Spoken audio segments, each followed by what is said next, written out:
नमस्कार, स्वागत है आपका हमारे इस डिजिटल प्लेटफॉर्म पर जिसका नाम है एडुग्राम क्लासेस, जो आपको 100 दिन के 100 रोजगार की कहानी को आगे बढ़ा रहे हैं। भारत में ऐसा कोई ऐसा जिला या तहसील या गांव होगा जो एसएससी की तैयारी ना कर रहा हो। अगर एसएससी की तैयारी कर रहा हो तो यह बात तो बिल्कुल जाहिर सी बात है, वो एसएससी के बारे में जानना चाहते हो, क्योंकि कहते हैं लोग कि जो चीजें पहले सबसे पहले जिज्ञासा आती है, जानने की इच्छा आती है और उसके बाद में उसे पाने की इच्छा होती है, जिसको बोलते हैं महत्वाकांक्षा।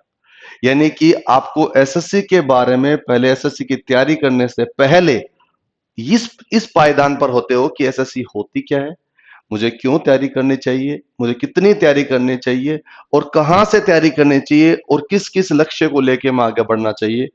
इन तमाम सारे सवालों का जवाब इसी एक वीडियो के अंदर है।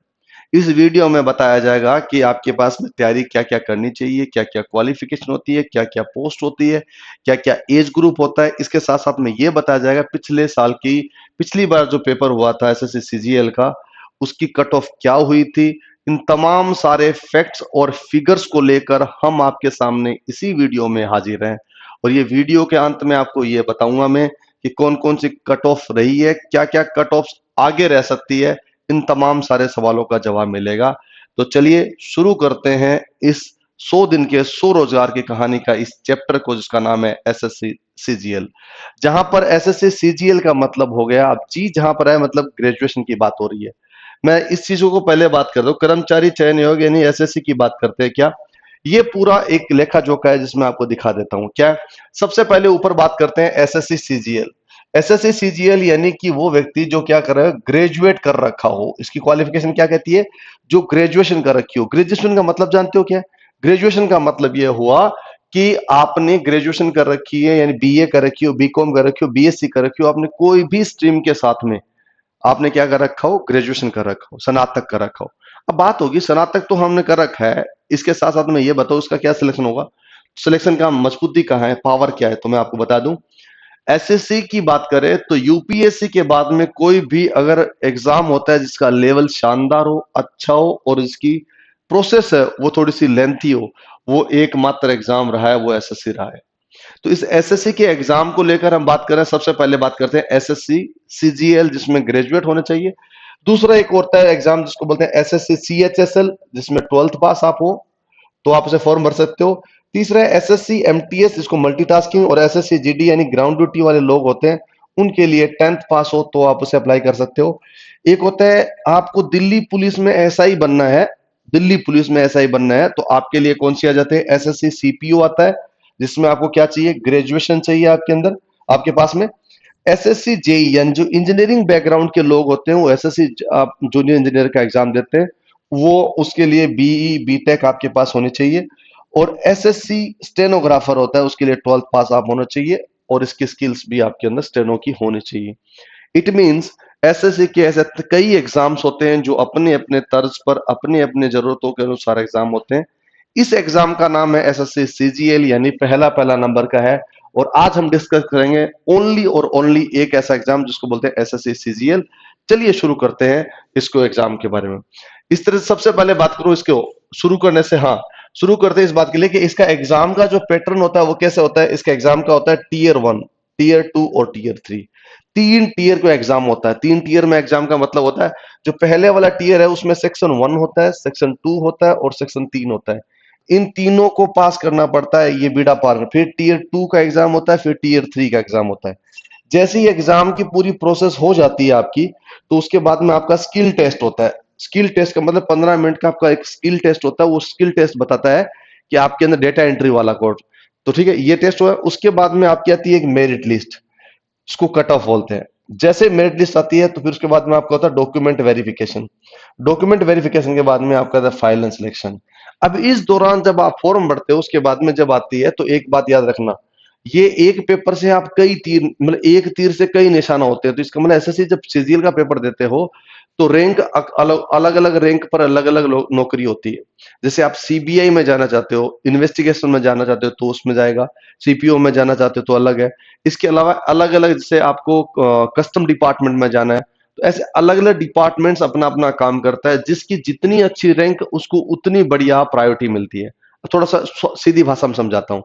आपके जितने अच्छे मार्क्स आते हैं, आपकी अपनी मनपसंद की नौकरी उन तमाम लिस्ट में से जो नौकरी की है उनमें से चुन सकते हो। जैसे कि एसएससी की आपकी एक रैंक आई, तो आपको जो मन करे आपको जाना सीबीआई में तो सीबीआई में जाइए, आपको लगता है कि नहीं मुझे कस्टम्स में जाना कस्टम में जाइए, जहां आपका मन करे वहां जा सकते हो, वहां पर काम कर सकते हो, राइट। चलिए आगे बढ़ते हैं। इसका समझ में आ गया प्रोसेस। इसका टीयर 1 टीयर 2 एग्जाम होगा, टीयर 3 एग्जाम होगा, उसके बाद में एग्जाम के बाद में आपका स्किल टेस्ट होगा, उसके बाद मेरिट लिस्ट आएगी, उसके बाद में ये आएगा। इस तरह से ये आपको मैं बता दूं, ये है कौन से वाला, ये है 2024 का उसका जो नोटिफिकेशन है। इसके माध्यम से मैं आपको समझाऊंगा कि कैसे कैसे इसका एग्जाम और क्या क्या इसमें हो सकता है। इसी का एक ब्यौरा लेके बेस बनाकर मैं आपको बताता हूँ क्या है। ये एग्जाम आया पहले, तो उसका एग्जाम आने का मतलब ये होगा कि देखिए जुलाई तक, जून जुलाई तक मतलब एग्जाम आया है। इससे थोड़ा आप समझोगे, जून जुलाई में एग्जाम आता है, और जो एग्जाम के बाद में शेड्यूल कंप्यूटर बेस्ड एग्जामिनेशन है वो कब आएगा, सितंबर में। यानी आपके पास बाकी समय बचेगा नहीं, यानी जिसका जून जुलाई में फॉर्म भरा जा रहा हो और उसके बाद में अक्टूबर में इसका एग्जाम हो जाए, तो समय तो आपके पास बचा ही नहीं। तो इसका मतलब ये एग्जाम का क्या होगा, सबसे पहले सुन लिया, इसका फॉर्म होता है वो ऑनलाइन भरा जाता है। और कहां भरा जाता है, एसएससी की ऑफिशियल वेबसाइट पर भरा जाता है, ठीक है। उसके बाद में आपको क्या होना है, अपनी पर्सनल इंफॉर्मेशन आपको यहां पर सबमिट करनी होती है। उसके बाद में आपका एग्जाम की डेट आती है, उससे एडमिट कार्ड आता है। और एडमिट कार्ड के लिए बता दूं, कोई घर पे का आपका कॉल लेटर नहीं आएगा, इसी वेबसाइट पर आएगा। उसके बाद आपका एग्जाम होता है, और जो एग्जाम होता है वो सीबीटी बेस होता है। सीबीटी जानते हो क्या, कंप्यूटर बेस होता है। इसको ऑनलाइन लिख देता हूं, ठीक है। इस ऑनलाइन एग्जाम में पास हो गए तो आगे इसमें आगे बढ़ता जाएगा सीन। सिनेरियो समझ में आ गया। मेरा इसका कहने का मतलब यह हुआ कि जिस एग्जाम की जुलाई तक फॉर्म भरे जा रहे हो, अगस्त सितंबर अक्टूबर यानी 2.5 से 3 महीने के अंदर उसका एग्जाम हो जाए, तो हमें तैयारी पहले से करनी होगी, ठीक है। एनी ग्रेजुएट, कोई भी आदमी ग्रेजुएट कर रखा है वो इसमें जा सकता है। चलिए आगे बढ़ते हैं। ये सारे उसके ऑफिसर की जो मैं बता रहा था, क्या इसकी जो पे स्केल है, इसका जो पे स्केल है क्या है, ये स्केल अलग अलग हो जाता है। मैं आपको थोड़ा सा क्लियर करता हूं पे स्केल क्या है। आप ये मान के चलिए 44,900 रुपए से लेके और 1,42,400 रुपए की इसकी सैलरी के लिए पे स्केल बताया इसमें। और किस किस के लिए बताया है, ये 15 पोस्ट के लिए, जिसमें असिस्टेंट ऑफिसर है, किसके लिए सेक्शन ऑफिसर है, किसकी में सीएससी सीएसएस यानी सेंट्रल सेक्रेटरी सर्विस में जाओगे, जिसको ऐसा बोल सकता हूँ क्या। अगर दिल्ली की बात करें तो दिल्ली के सेंट्रल सेक्रेटरी सर्विस में मान लीजिए, अभी जो केजरीवाल के बोला गया था कि पूरा सचिवालय होता है, वहां पर सारा काम उस स्टेट का उसी से हैंडल होता है। किसी का ट्रांसफर होना है, किसी का सरकारी दफ्तर में नौकरी निकालनी है, सब चीजों के बारे में ये सेक्रेटरी करते हैं। और ये नौकरी बहुत अव्वल दर्जे की होती है। इसके साथ साथ में असिस्टेंट सेक्शन ऑफिसर है, काम इंटेलिजेंस आईबी के अंदर है, मिनिस्ट्री ऑफ रेलवे में, मिनिस्ट्री ऑफ एक्सटर्नल अफेयर्स में है। इसके अलावा ministry of electronics and information technology में है, मिनिस्ट्री ऑफ डिपार्टमेंट और ऑर्गेनाइजेशन में है, सीबीडीटी में, सीबीआईसी में है। और इसके बारे में क्या है, directorate of enforcement, department of revenue जिसको बोलते हैं ईडी, जिसको आपने बहुत चर्चा में रहती है इस सरकार के नजरिया में। इस ईडी के अलावा किसमें है, post of ministry and communication में है, सीबीआई के अंदर है, नार्कोटिक्स में है, फाइनेंस में है। इसका मतलब हर एक अलग अलग पार्ट में आपको बना रखा है क्या, जो पे स्केल के अकॉर्डिंग आपकी नौकरी होती है। मैंने फिर बोलूं, आपकी जैसे एग्जाम का नंबर आता है, जैसे आपका एक रैंक ऊपर आती है, उसमें आप ऊपर जितने जितने ऊपर जाते जाते हो, जो जितनी रैंक नीचे आती जाती है वो उसका लेवल भी नीचे जाएगा और पे स्केल बढ़ जाएगा। ये पे स्केल एक हो गया। अब दूसरी पे स्केल की बात करूं तो वो है 35,400 रुपए से स्टार्ट होता है, 1,12,400 रुपए तक जाता है ये, राइट। ये दूसरा पे स्केल है जो उसके लिए काम करता है। उसके अंदर भी इसी डिपार्टमेंट में वो लोग होते हैं जो ग्रुप बी के होते हैं। ये क्या ग्रुप बी है, इसके अंदर भी एज ग्रुप की बात करूं तो अमूमन एज ग्रुप हर एक अलग अलग है, 20 साल से लेके 30 साल, 20 साल आगे 35 लाख, रिजर्वेशन भी इसमें मिलेगा। तो जैसे ही नोटिफिकेशन आता है, ये एज ग्रुप आपका मैंने उन्होंने एवरेज बता दिया, 20 से लेके 30 35, 20 30 35, 18 से लेके इतना। तो इसका सबका अलग अलग है, आपका एज ग्रुप उसमें आपको मैच कर जाता है। मेरा कहने वाला, आप ग्रेजुएट हो, आप 30 साल से नीचे हो या 30 साल के करीबन हो, तो आप कोई ना कोई ऐसी वैकेंसी के पास आपके पास मौका मिल जाएगा। डन। इस तरह से सारे के सारे लेवल में। तीसरा पे स्केल क्या बोला गया है, 29,200 से लेके 92,300। और चौथा पे स्केल है वो है 25,500 से लेके 81,100 रुपए है। ये पे स्केल चारों में आपको डिवाइड करके बता दिया, जिसमें ग्रुप बी और ग्रुप सी की नौकरी लगती है। क्या? ग्रुप बी और ग्रुप सी की नौकरी लगती है। डन, ये सारा चीज हो गई। इस वैकेंसी के बारे में बात करें टोटल मिला के, इसमें इस पिछली बार जो वैकेंसी आई थी वो आई थी करीबन 17,000 18,000 वैकेंसी आई थी। तो मैं आपको बता दूं, ये ऑन एवरेज 17,000 से 15,000 से लेके 20,000 22,000 तक वैकेंसी आती है और इसी पर काम होता है। तो अगर आपको तैयारी पूरे भारत लेवल में करनी होगी तो 15,000 वैकेंसी कोई बड़ी वैकेंसी नहीं होती है, जब आप पूरे पैन इंडिया के अंदर नौकरी होती है। इसके लिए तैयारी हमें पहले से ही करनी होगी, याद रखना इस बात को। और सुनिए मेरी बात, इसके अलावा भारत का वो नागरिक हो, ये सारी फॉर्मेलिटीज है जो आप जानते हो, पूरी फॉर्मेलिटीज है। उम्र बताइए उसमें क्या एज लिमिट बोला है, 18 से लेकर 27 साल तक हो। और इसके लिए किसके लिए candidate must have born in, ये कोई डेट वेट दे रखी है, कोई ज्यादा बड़ी बात नहीं। ठीक है, ये उम्र तो हो गई, लेकिन मैं आपको जो बहुत ही कमाल की बात बता रहा हूं वो चीज बता रहा हूं।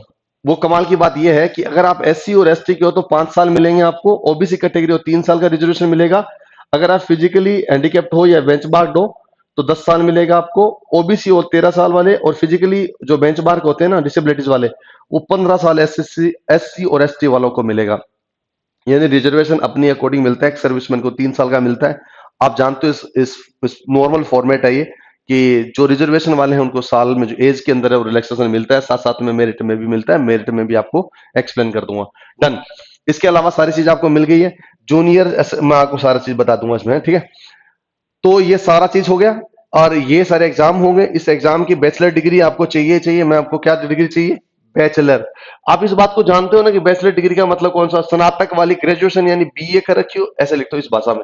बीए हो, बीएससी हो, बीकॉम हो, या फिर अदर कोई भी स्ट्रीम के साथ में आपने कर रखी हो तो आपके पास में इसमें अप्लाई कर सकते हो। डन, तैयारी इससे पहले ही करनी पड़ेगी। पहले तैयारी करने का मतलब पहले तैयारी ही करनी पड़ेगी। अब बात कर लेते हैं क्या इसका। सबसे पहले बात करते हैं टीयर 1 के एग्जाम। जो टीयर 1 एग्जाम होता है ना जी, उसकी बात करते हैं। तो सबसे पहले आता है उसका जीए, रीजनिंग ले देता हूं, हिंदी में बोले तो तर्क शक्ति। ठीक है, रीजनिंग का कितना है साहब? 25 सवाल आते हैं, इंटू क्या होता है 50, 2 मार्क्स का एक होता है। कितने नंबर हो गए? 50 मार्क्स हो गए। राइट, ऐसे ही जनरल अवेयरनेस, जिसको लिखता हूं जीए, जनरल अवेयरनेस होती है। इसके कितने आते हैं साहब? 25 सवाल आते हैं, इंटू 2 नंबर का एक होता है, टोटल 50 नंबर का ये हो गया। उसके बाद क्या होता है साहब? इसके आता है क्वांटिटिव एप्टीट्यूड, क्यूए बोल देता हूं या मैथ्स लिख देता हूं। मैथ्स कितनी आती है साहब? उसमें आती है 25 नंबर की आती है, 2 नंबर का एक होता है, टोटल मिला के 50 नंबर का ये हो गया। एज इट इज क्या होता है? इंग्लिश कॉम्प्रिहेंसिव लगती है। टोटल कितनी है? 25 सवाल आएंगे, 2 नंबर का एक होगा, टोटल कितना हो गया? 50 मार्क्स हो गए। इन सबको मिलाओगे साहब तो इतना होता है 200 मार्क्स का आपका पेपर होगा। 200 मार्क्स का पेपर होता है और आपको मिलता है कितना? 1 घंटा और 20 minute for the candidate eligible होता है। ठीक है, 1 घंटा उसको मिलता है। आप ये सोचिए 1 घंटे में आपको करना होगा। अब सवाल होता है 1 घंटे में आपके पास में 100 क्वेश्चन आते हैं। क्वेश्चन कितने साहब? 100 क्वेश्चन है। अब बात ये आती है, और हाँ ये क्वेश्चन भी कौन से हैं? एमसीक्यू टाइप यानी ऑब्जेक्टिव टाइप के होते हैं। अब बात होती है 1 घंटे में 100 क्वेश्चन करना है भाई साहब, बहुत मुश्किल है। इसी का नाम एसएससी है। एसएससी का एग्जाम का लेवल ठीक आता है, साथ साथ में आपको कम समय में ज्यादा सवाल करने होंगे, वो भी एक्यूरेट करने होंगे, तब आपका नंबर आएगा। इसका मतलब यह हुआ 200 मार्क्स के लिए आप दौड़ोगे, 100 क्वेश्चन होंगे, 1 घंटा मिलेगा, फटाफट सवाल का जवाब देना पड़ेगा। उस सिलेबस में आएगा क्या? ये सब आएगा, जिसमें रीजनिंग है, जीए है, क्वांटिटी एप्टीट्यूड और इंग्लिश है। ये टीयर 1 का एग्जाम के अंदर चल रहा है। टीयर 1 का एग्जाम हो गया। टीयर 1 का एग्जाम आपके पास एकदम आपको समझ में आ गया तो बहुत सुंदर बात है। ठीक है, इसके बात करते हैं क्या, ये मैं इसको मिटा देता हूं। इसके अलावा बात करता हूं टीयर 2 की एग्जाम की। टीयर 2 की एग्जाम की बात करूं तो मैं, ये लो टीआई टीयर 2 सेकंड की बात करते हैं।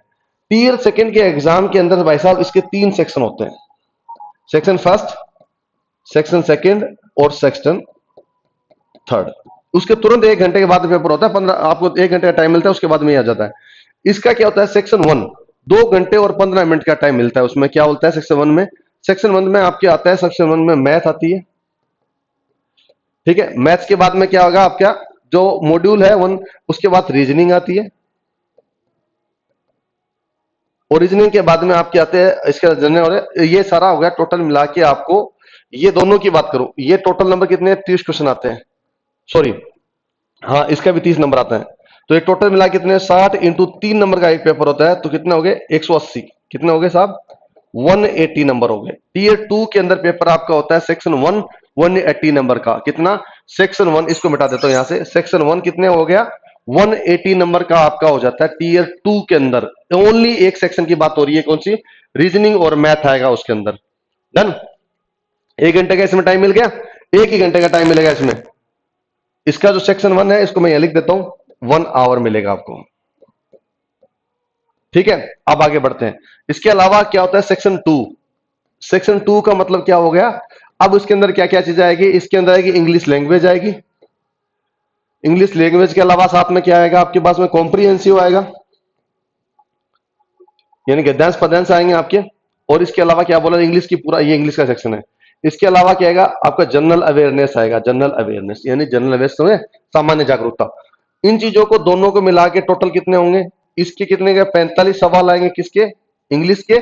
और इसके जो जीए के सवाल आएंगे 25। इन दोनों को मिलाओगे तो कितने सवाल होंगे 70 इंटू 3 नंबर का एक पेपर है, तो टोटल में कितना हो गया 210 नंबर का। क्या याद रहेगा 210 मार्क्स, यानी 180 उसके हैं, 210 मार्क्स इसके हो गए। अब बात करते हैं सेक्शन 3। सेक्शन 3 को अगर बात की जाए तो सबसे पहले बात करते हैं क्या, इसमें सेक्शन 3 में आता है कंप्यूटर नॉलेज। क्या आता है कंप्यूटर नॉलेज। अब कंप्यूटर नॉलेज कितना आएगा साहब, कंप्यूटर नॉलेज आता है कितना, टोटल मिला के 20 सवाल होते हैं, 3 नंबर का एक होता है, कितने नंबर हो गए 60 नंबर। क्या बात मेरी क्लियर हुई।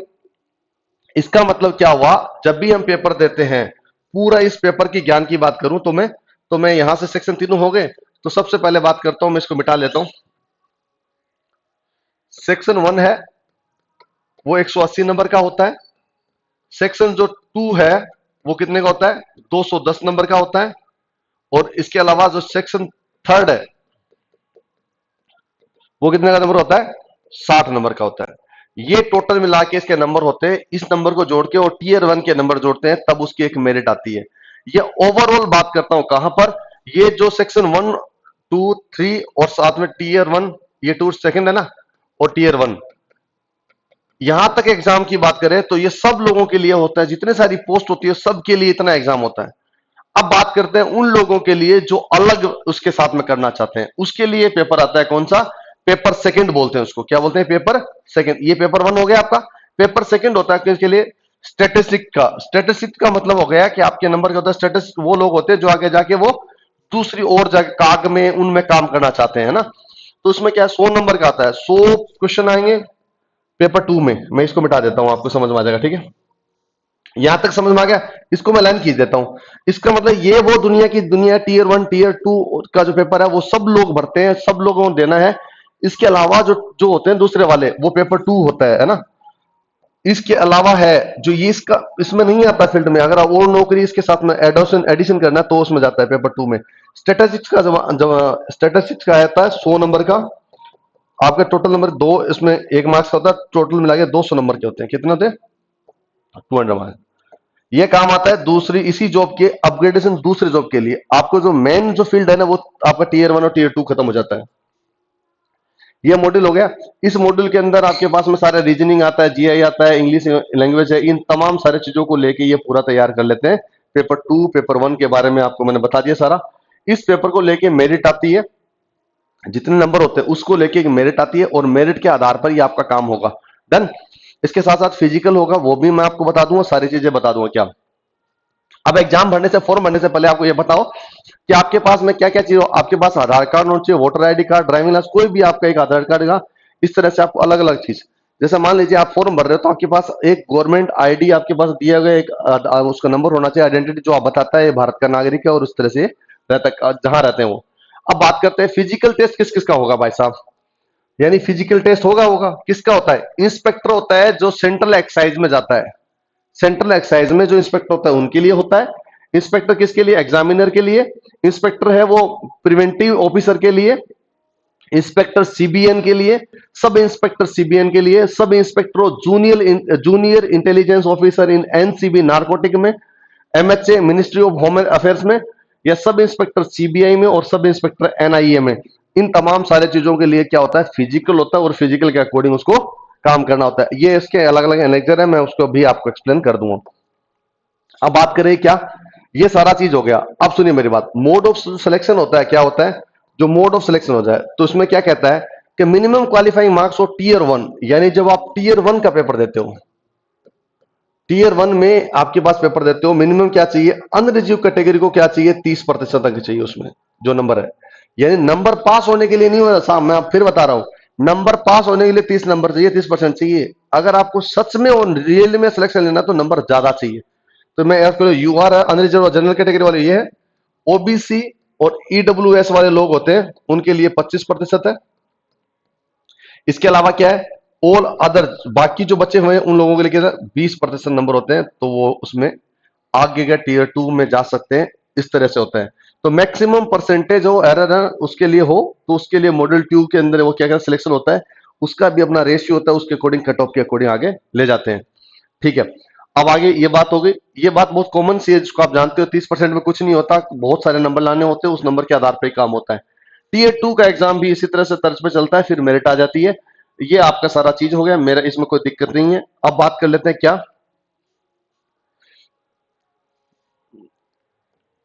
ठीक है, ये 3 साल इसका कोई ज्यादा है नहीं इसमें।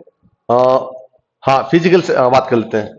अब आपका फिजिकल की जो मैंने बात कही थी, मैंने बोल रहा एक एनेक्सर होगा उसमें समझा दूंगा मैं। आपकी हाइट है वो कितनी चाहिए साहब, आपके चाहिए 157 सेंटीमीटर चाहिए, 157.5 लो, ये आपकी हाइट चाहिए। आपके पास चेस्ट होता है 81 सेंटीमीटर चाहिए। शर्त यह है fully extended with the minimum expenses में 5 सेंटीमीटर, 5 सेंटीमीटर का फुलाव चाहिए मिनिमम, और 81 सेंटीमीटर चाहिए। इसके अलावा क्या हुआ है फिजिकल टेस्ट में, 1600 मीटर की दौड़ है, कब तक पहुंचनी है, 15 मिनट में पूरी करनी है। और आप बोलोगे 15 मिनट में कैसे होगे, तो मैं आपको बता दूं, आर्मी वाले जो अग्निवीर की जो भर्ती करते हैं ना, वो लोग होते हैं जो आप तैयारी करते हैं, उनको 4 मिनट और 55 सेकंड ही मिलते हैं इतना पार करने के लिए। तो आपको तो 1600 मिनट मिले हुए, 15 मिनट मिली हुई है। इसके अलावा क्या बोला गया है, ये सारा मेल कैंडिडेट क्या हो गया, ये सारा मेल का है, ठीक है, पुरुषों के लिए। अब बात करता हूं महिलाओं के लिए, फीमेल। फीमेल के लिए बात की जाए तो हाइट उनकी क्या चाहिए, उनकी हाइट चाहिए 152 सेंटीमीटर। इसके साथ वेट कितना चाहिए, वेट होना चाहिए उनके पास में कितना, 48 केजी, 48 केजी, ठीक है। इसके अलावा फिजिकल टेस्ट में क्या है, उसकी जो रनिंग होती है यानी दौड़ है, दौड़ कितनी है साहब, 1 किलोमीटर दौड़ना पड़ेगा, यानी 1000 मीटर दौड़ना पड़ेगा। कितने मिनट में, 20 मिनट में साहब, यानी चल के जाना है, बस चल के पूरा पहुंच जाओ तो आपका काम हो जाएगा। ये फिजिकल टेस्ट है, इसका फिजिकल का ये पूरा का पूरा मापदंड है। एसएससी को समझना है तो आपको यह बात याद रखना, physical not a big deal, big deal is पढ़ाई करना और उसमें मेरिट में नंबर ले आना, ठीक है। इसके साथ साथ में अलग अलग फिजिकल स्टैंडर्ड है, पोस्ट सब इंस्पेक्टर के लिए अलग होगा, इसके लिए अलग होगा, तो हर एक आदमी के, हर एक व्यक्ति के लिए, हर एक पोस्ट के लिए अलग अलग फिजिकल है।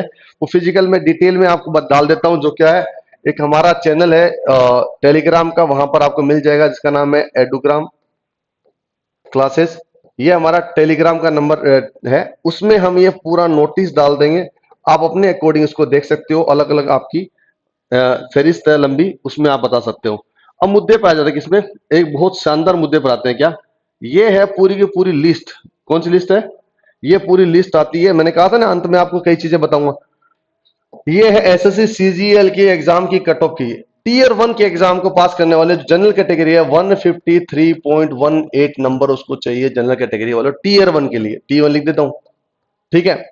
इसके साथ साथ ओबीसी वाले को चाहिए 146.26 नंबर, चेक कर देना। एससी कैटेगरी का 126.45, और जो एसटी कैटेगरी है उसको चाहिए 111.88। यानी एक जनरल कैटेगरी का आदमी 153 नंबर चाहिए, जो एससी और एसटी कैटेगरी का आदमी है उसको चाहिए 111 नंबर, इनके बीच में डिफरेंस है। Same as it is tier two, यानी टी टू की बात हो रही है। टीयर टू के एग्जाम में क्या है, जनरल कैटेगरी वाला पूरा टोटल 589.31 नंबर लेके आता है जनरल वाला। ओबीसी वाले को क्या चाहिए साहब, ओबीसी वाले को 542.1 चाहिए, एससी कैटेगरी वालों को 500 नंबर चाहिए, और एसटी कैटेगरी वाले को 491 नंबर चाहिए। आप कुछ भी मानिए, लेकिन ओवरऑल एक चीज बताता हूं, आपको इतने नंबर तो चाहिए ही चाहिए जिसमें आपके पास अच्छे नंबर आने चाहिए, जहां पर सिलेक्शन हो सके। मेरा कहने का मतलब समझ लीजिए, आपके पास टीयर 2 में पास होने के लिए एक जनरल कैटेगरी के व्यक्ति को कितना चाहिए, 589 नंबर चाहिए। और उसको चाहिए क्या, 100 नंबर के करीबन कम है, 100 नंबर के एससी कैटेगरी, एसटी कैटेगरी। लेकिन 100 नंबर भी बहुत ऐसा बहुत मुश्किल से आते हैं, बहुत मुश्किल से आते हैं। तो हाँ, ये डिफरेंस है, ये बात अलग चीज है, लेकिन मुद्दा ये है कि आपका नंबर आता है, सिलेक्शन होता है और उसके लिए मेरिट जाती है। ठीक है, इस तरह आपकी लिस्ट में जेएसओ आता है। ठीक है, जेएसओ के अलावा स्टैटिस्टिकल इन्वेस्टिगेटर, मैंने कहा ना 2 पेपर होते हैं, पेपर 2 वाले, इन दोनों की अलग अलग पेपर में लिस्ट भी होती है। तो अलग अलग लोगों के लिए अलग अलग वैकेंसी में अलग अलग क्या है, कट ऑफ जाती है। ओवरऑल अगर बात की जाओ तो ये 500 550 की, आपको 500 प्लस बोला जाता है इस एसएससी की भाषा में। 500 प्लस जिसके नंबर हो जाते हैं टीयर 2 में, उसके होने के चांसेस बढ़ जाते हैं। फिजिकल होता है आपका, फिर मेडिकल शेडिकल जो भी चीजें होते हैं पूरा कंप्लीट हो जाता है। एक कमाल की पावर वाली रुतबे वाली नौकरी होती है, इतनी रुतबे वाली होती है कि एक स्टेट गवर्नमेंट में आपको हर एक अधिकारी आपसे पूछेगा और किस तरह से डायरेक्शन में जाना होगा, यह होगा। पैसे सैलरी ही नहीं है, इज्जत समाज में, और उस हर एक तगमे में, आपके तमगे में क्या होता है, एक टैग लिखता है, वो टैग कहता है आप बहुत बड़े पद पर हो, बहुत सम्मानित पद पर हो। एसएससी सीजीएल एक बहुत स्टैंडर्ड नाम है। अगर ये आप तैयारी करना चाहते हो तो मैं आपको सलाह के तौर पे बोलूंगा कि आपको तैयारी पहले से करना होगा। ये हालांकि सिलेबस 10वीं तक का है आपको, लेकिन 10वीं तक को फास्ट एंड फॉरवर्ड करना होगा। आपके अंदर की इंटेलिजेंस पावर इतनी बढ़िया होनी चाहिए कि आप 60 मिनट में 100 सवाल कर पाओ। इतनी ताकतवर बनाना पड़ेगा खुद को, और करेक्ट और सही आंसर दे पाओ। याद रखना इस बात के लिए। यह था एसएससी सीजीएल। फिर नए वीडियो के साथ में हाजिर होंगे, तब तक आप ख्याल रखना। और ये वीडियो सच में आपको अच्छी लगी हो और आप चाहते हो आपके दोस्तों के साथ शेयर होना चाहिए, ताकि वो तैयारी कर रहे हैं या करने की सोच रहे हैं, तो वो इसकी तैयारी में पहले वीडियो देख ले और उसके बाद वो तैयारी शुरू कर दे, ताकि उसको बहुत ज्यादा बेनिफिट मिलेगा। Thank you so much. आपको ऊपर वाला ठीक रखे और पढ़ते रहो, बढ़ते रहो। जय हिंद, जय भारत।